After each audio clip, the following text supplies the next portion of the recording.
Сабактарды улантайын немесе өзүм угулуп атабы сиздерге.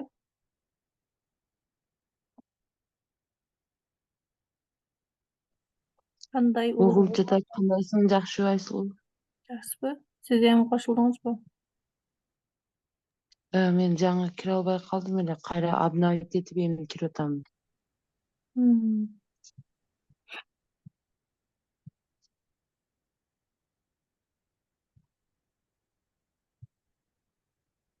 Так, Instagram боюнча токтодук эле. Ушул жерден уланталы. Instagram'ды билбегендер да болуш керек, же баарыңыздар эле түшүнүп билесиздерби? Ким Жакшы. электер? Instagram колдономго кээде сүрөт жүктөп эле кийин жүктөгөндө сүрөт кантип жүктөшүн билбей калам да мен. Эсине чыгып калабы же билбейм. Азыр ошо Instagramга CapCut кеңири токтолсоң зор болот эле. Алар боюнча да кийин өтөбүз. Так, азыр Instagram'ды бир сыйра көрсөтүп өтөйүн. Instagram'дын никнейми бар. Мына ал жерде чыгып турган дайыма никнейм болот бул, кыска аты. Имя пользователь деген бул жакта мына Canva деп чоң болуп жазылып турат. Биздин мисалы ким косметика сатам десе, Oriflame сатам деген болсо, Oriflame косметикасы деп ошол жерге жазса, издеген адамдар ошол аты менен табат да. Бул жерде поисковый строка деп коет. Мына Canva деп турган жерде поисковый строка дейт. Чоң болуп, жирный болуп жазылат атайын. Instagram өзү ушул жердеги аты менен таап берет.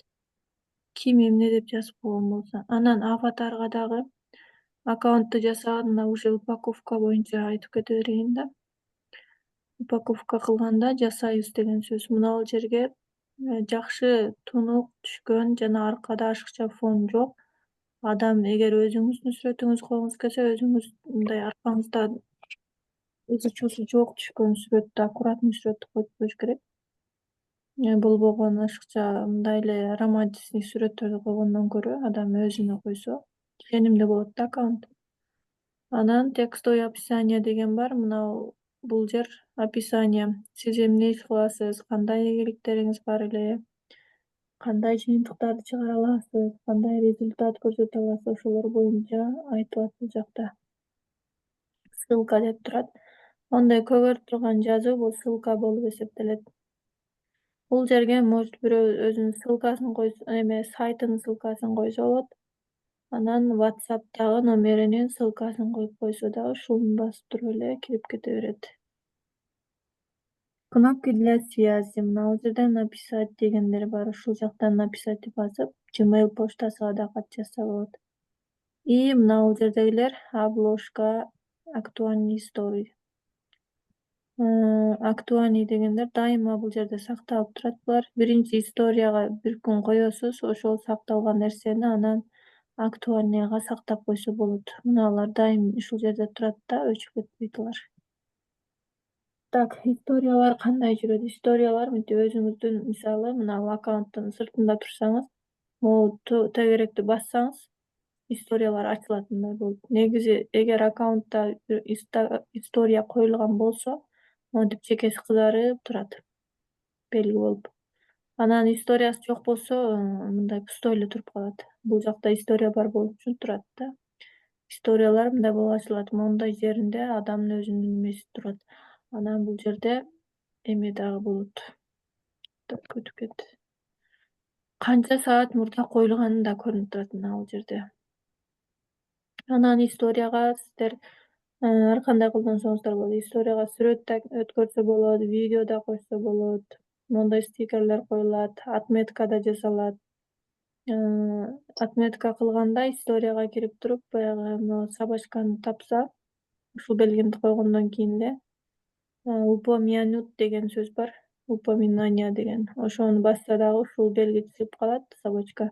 Анан анын жанына сиздер ошо Instagram'да подписчиңердин кимди белгилейин деп атсаңар, ошонун атын жазып тапса, ушул жака коюп берет. Анан суроо жоопторду дагы жүргүзсө болот историядан. Ана жактан вопрос-ответ деген бар.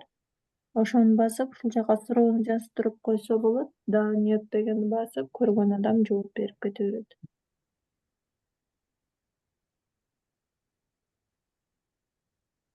Анан өзүнүн аккаунту каякта болот деп өзүнүн аккаунтун издеп таппай жүргөндөр дагы бар.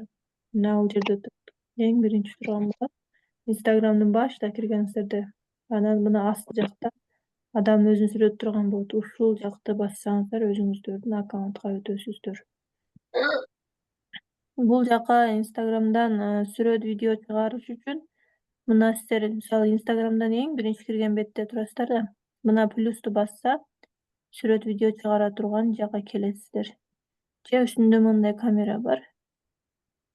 Бул камераны басса история чыгат. Бирок азыр Инстаграм өзгөрүп кеткен, мындай камера чыкпай калган биякта. Только мына функция бар азыр. Ушуну плюсту басса, добавить истории, reels, публикации деп турат.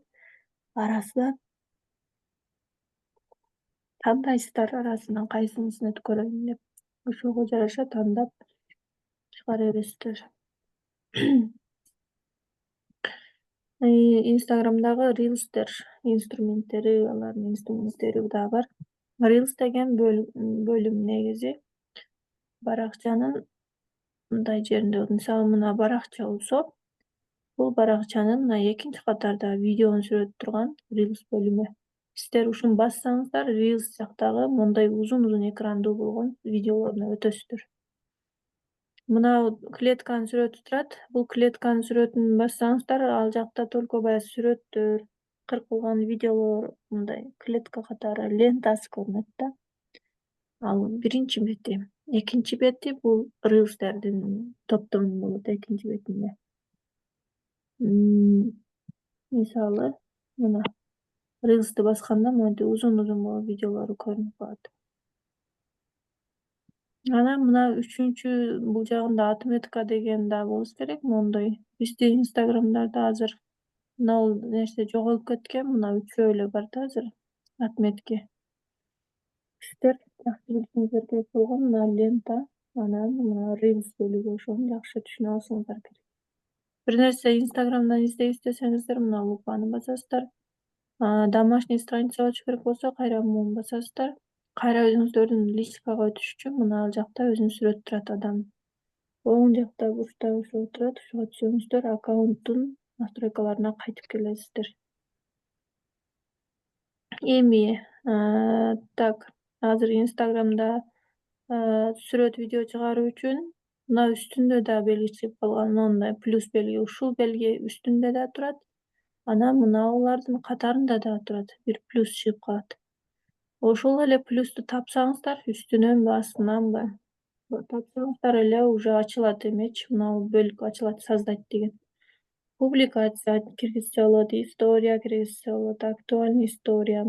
IGTV жоголуп кетти азыр. Видео Reels деген бар. Ушу Reels'ти киргизсеңиздер болот. Эфир дегенди басып, прямой эфирге чыкса болот. Reels киргизүү үчүн мына үчүнчү сүрөттү караңыздар. Reels бөлүгү өткөндөн кийин мындай камера ачылып калат. Плюсту басса дагы жактан Reels'ти тандап чыкса дагы мындай камера ачылат. Камераны ачсаңыздар, бияктан сиздердин галереяңыздар көрүнөт. Галереяны өзү ачып берет. Мисалы, азыр кээ-бирки Инстаграм аккаунттары жаңы версия эмес болуп, эски бойдон калган болсо, кээ-биркилер жаңы версияга өткөзүп алган, кээ-биркилер эски бойдон калган да. Ошон үчүн мына бул жерде плюсту мына жерден плюсту басып бир нерсе киргизем дегенде бул экран эмес, мына бул экранда ачылышы мүмкүн. Бул жакта мындай катарынан турат. Мына версияларчы. Публикации, история, видео, Reels, прямой эфир деп калат. Азыр жаңы версиясында ушундай иштеп атат. Мына менин өзүмдүн сүрөтүм турган экранда ушундай иштейт. Плюсту басып кирсеңиздер, мыналарды катар коюп койт. Кимиси керек болсо ошону басып туруп жылдырсаңыздар, мындай ак болуп коюлуп калат. Анан галереяда мына сүрөттөрдүн бирөөсүн тандап алсам болот. Же камераны ачып туруп, ошол эле Инстаграмдын камерасы менен сразу тартып киргизсем болот. Анан черновик бар. Черновикке да сактап койсом болот. Бир нерсени даярдап, мисалы эртең чыгарам дечү болсоң, Center клипов деген жерден клиптерди кошуп алсам болот. Кыска видеолор бар Инстаграмда. Шаблон деген бар. Шаблондордон алып бирөөнүн Инстаграмда чыгарган видеосуна окшоштуруп шаблонго коюп туруп да жасап чыгарып койсоң болот да. Ушул шаблон деген менен. Эми эгер Reels'ке келдик, мына бул жерден Reels'ти басып туруп камераны ачтык дейли. Инстаграмдын камерасын ачканда мына бул экран пайда болот. 0дон баштап тартылат дегендечи, мына астында видео Reels деп турат. Сол жагында история, нар жагында прямой эфир турат. Reels тартып атканда дагы сөзсүз моундай эффекттер иштейт. Нары бери жанында жылып турат, жылдырып өз кимге керек болсо ошол эффект алып колдоно бересиздер.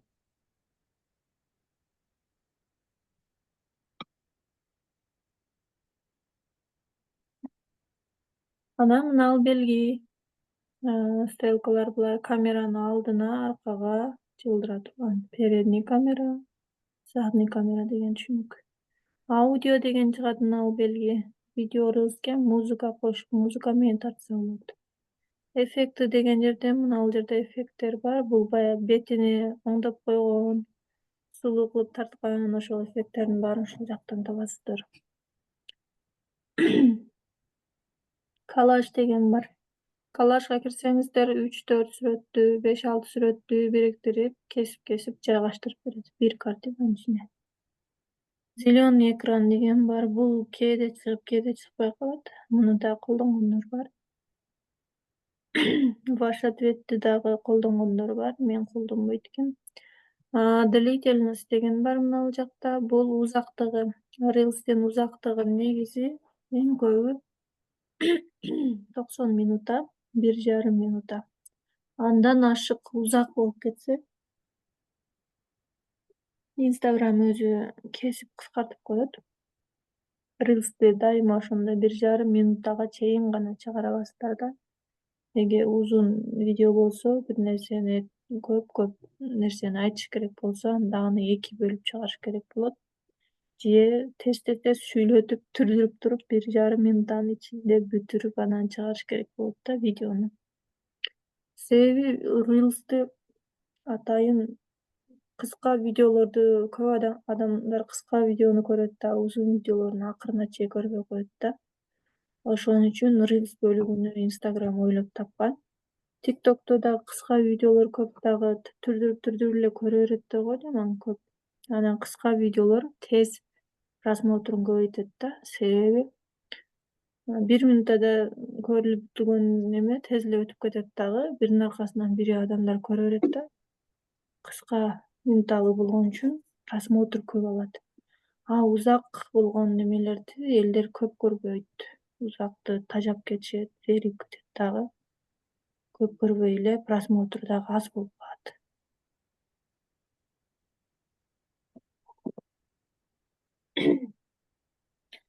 Анан Reels чыгарганда, видео чыгарганда бардыгын эле негизи 1 минутага деле жеткизбей эле койгон жакшы.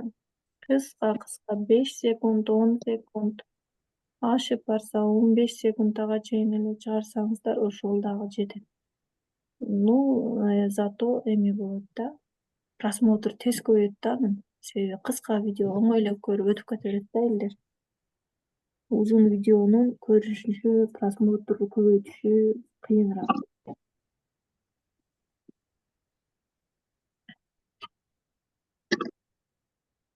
Так, ушул тема менен бүгүн жыйынтыктайм. Саатыбыз да 11 болуп калыптыр. Калганын дагы кийинки жекшембиде дагы улантабыз. Ага чейин группада да сиздерге онлайн сабактарды жөнөтөм. Ошол онлайн сабактарды буга чейин жазылган, өтүлгөн сабактар бар. Ачып карайсыздар, тапшырмаларды айтам, тапшырмаларды аткарып, группада талкуулап иштей беребиз. Майлы. Рахмат Айсулу. Жакшы Рахмат калдыңыздар. баарыңыздар. Кийин келгендер Рахмат, кимдер зор болду? болду. Кечигип кошулгандар. Мен кечип кошуп калдым. Калып кеткен. Мен да кечип калдык, неме сакталган болобу сабак? Сабакты сактаган аракет кылабыз ооба. YouTube'га сактайбыз, ошол жактан ссылкаларын жөнөтөм, көрө бересиздер. YouTube немеда берип койсоңуз жакшы болот белем. Адресиңизди. Сактайм, анан YouTube'дан жөнөтөм, группага, WhatsApp группага таштайм, баарыңыздар ошол жактан көрөсүздөр. Ссылкасын таштайм. Рахмат. Сонун түшүндүрүп бердиңиз, рахмат. Видеоңуздарды жандырыңыздарчы. Катышуучуларды бир сүрөткө тартып коюшубуз керек эле.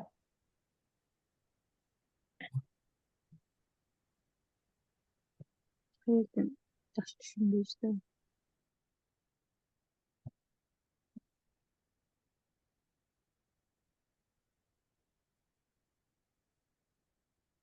Эмнеге кечигип кирип атасыздар, кызыктын баары өтүп кеткенде. Балдар эми уктады.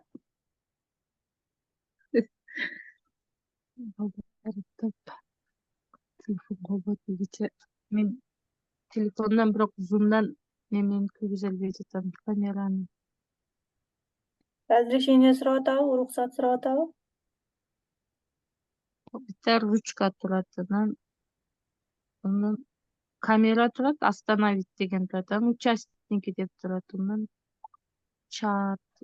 Участниктерди бассаңыз күйөт. Видео камераны. Камераңыз чызылып турабы кызыл менен? Ушул мен караңгыда отурганым үчүн көрүнбөйт.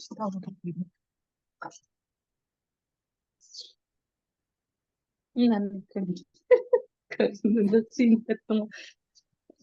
Эми көрүндүбү? Кандай?